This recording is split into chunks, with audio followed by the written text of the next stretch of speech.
नीतीश के विधायकों का टिकट कटने वाला है, बीजेपी के विधायकों का टिकट कटने वाला है। क्या 1 या 2 या 50 या 100? बहुत सारे ऐसे विधायक हैं जिनका पत्ता साफ होने वाला है। यानी कि अगर कुल मिलाकर कहें कि एनडीए महागठबंधन के विधायकों का पत्ता साफ होने वाला है।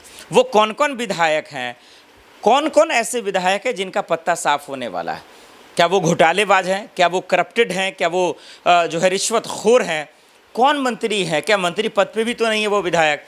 दर्शकों, बहुत सारी ऐसी खबरें आई हैं और ये पता चल रहा है कि एनडीए सरकार में जो मौजूद विधायक हैं, बहुत सारे विधायकों का इस बार यानी कि 2 महीने के बाद बिहार विधानसभा चुनाव से पत्ता कट सकता है, नए लोगों को मौका मिल सकता है। और बीजेपी ऐसा ज़्यादातर करती रही है, हरियाणा में भी की, महाराष्ट्र में भी किया उन्होंने, और लोगों ने कहा कि भाई इनका बुरा असर पड़ेगा, पड़ा भी, लेकिन चुनाव आयोग की मेहरबानी की वजह से वो बच गया, ऐसा विपक्ष कहता नजर आता है। खबर पे जरा ध्यान दीजिए।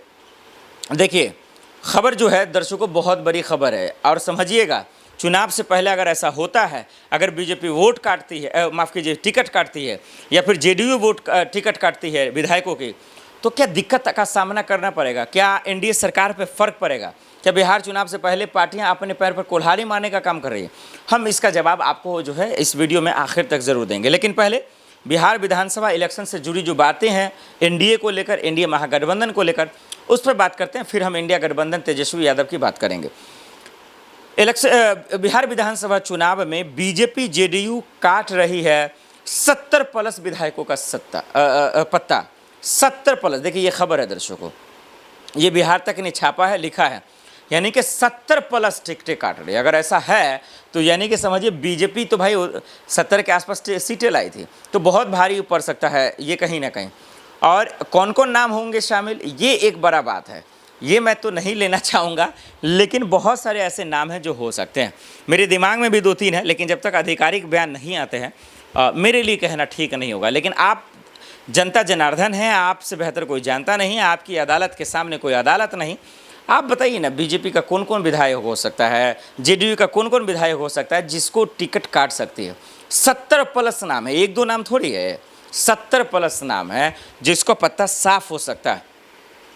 तो आप लोगों को क्या लगता है, क्या इससे बीजेपी को नुकसान होगा? देखिए दर्शकों, मेरा मानना है नुकसान होगा। वैसे ही चुनाव आयोग एसआईआर लाकर पार्टियों को फंसा दी है, वैसे भी नीतीश कुमार की सरकार ठीक नहीं चल रही है पिछले 2 सालों से, ना कामकाज हो रहा, पूरी तरीके से ठप है, ना कानून व्यवस्था में, ना अस्पताल में, ना जो है हॉस्पिटल में, महंगाई में, तमाम किसी चीज़ में नहीं हो रहा। अभी देखिए किस तरीके से जब बारिशें हो रही हैं तो कई इलाके जो है बाढ़ से क्षतिग्रस्त हो गए, पूरी तरीके से उससे प्रभावित है, लेकिन कोई एक्शन नहीं, कोई राहत नहीं है, बस सिर्फ बयानबाजी है, तमाशागिरी है। तो इसीलिए जो है बिहार चुनाव से पहले अगर किसी का टिकट कटता है, पत्ता साफ होता है, हालांकि ये तो तारीखों का ऐलान होने के बाद जब पार्टियां मीटिंग करती हैं, गठबंधन करेंगी, तब पता चलेगा। लेकिन ऐसा होता है तो मेरा मानना है कि नीतीश कुमार को तो फर्क पड़ेगा ही पड़ेगा, बीजेपी को ज़्यादा पड़ेगा, क्योंकि जेडीयू से आगे थी बीजेपी। तो इस बात को समझना पड़ेगा और इसका खामियाजा उनको भुगतना पड़ेगा, उनको झेलना पड़ेगा। क्योंकि बिहार में दरअसल क्या है कि भाई जो नहीं होता वो निर्दलीय खड़े हो जाते हैं। ये आरजेडी में भी, आरजेडी के भी लोग ने कहा कि भाई साहब टिकट नहीं देंगे, पत्ता अगर काट दिया जाएगा तो निर्दलीय खड़े हो जाएंगे। चलिए एक एग्जाम्पल ले लीजिए, तेज प्रताप यादव महुआ से चुनाव लड़ रहे हैं, खुल्लम खुल्ला ऐलान कर दिया उन्होंने, पार्टी से भी निष्कासित किया, परिवार से भी निष्कासित कर दिया। तो कोई डरपोक थोड़ी है भाई, खुद अपने आप में बाहुबली है। तो ये बहुत बड़ा सवाल है।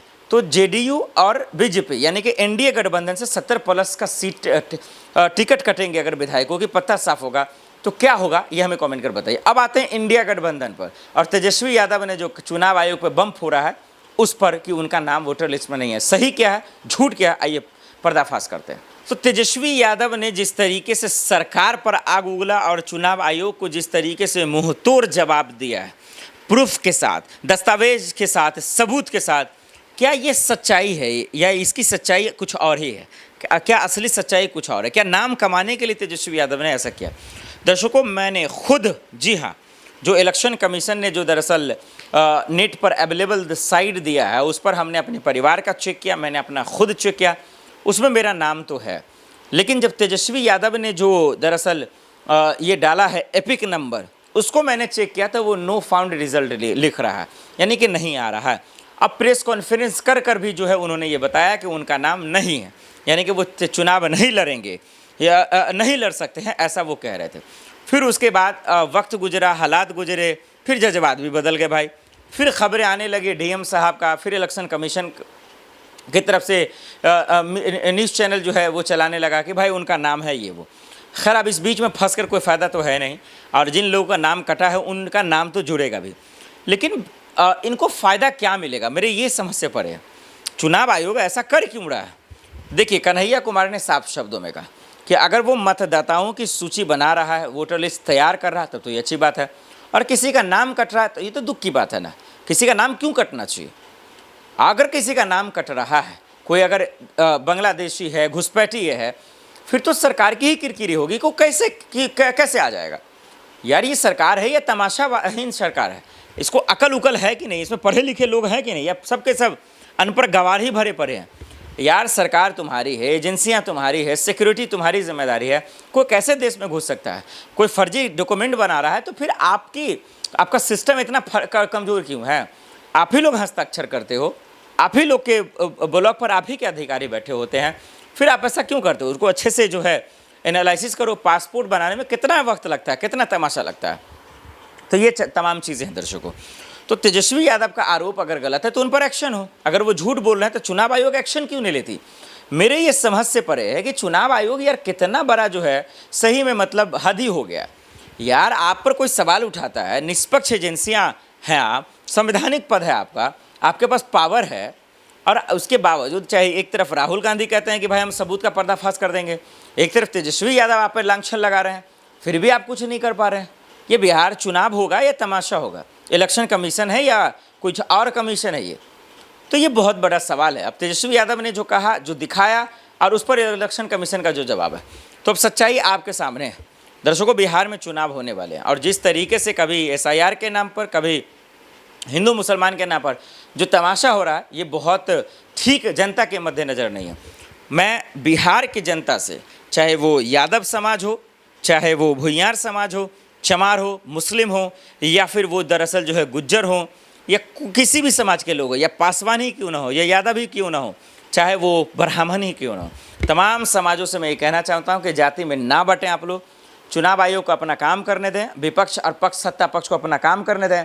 आप 4-5 मुद्दों से ना भटकें।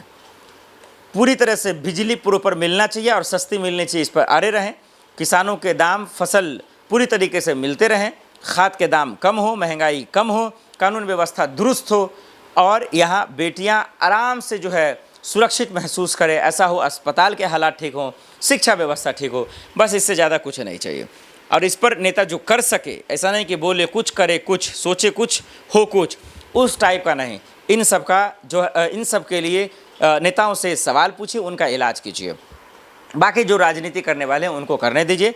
चुनाव आयोग निष्पक्ष करेगा या नहीं करेगा, इस पर अगर सहमति है तो उस पर भी सवाल ज़रूर उठाइए। लेकिन राहुल गांधी और तमाम चीज़ों को लेकर तेजस्वी यादव और इंडिया में किसका किसका पट्टा करेगा, इन तमाम चीज़ों पर आप लोगों की क्या राय है, हमें कमेंट कर ज़रूर बताइएगा।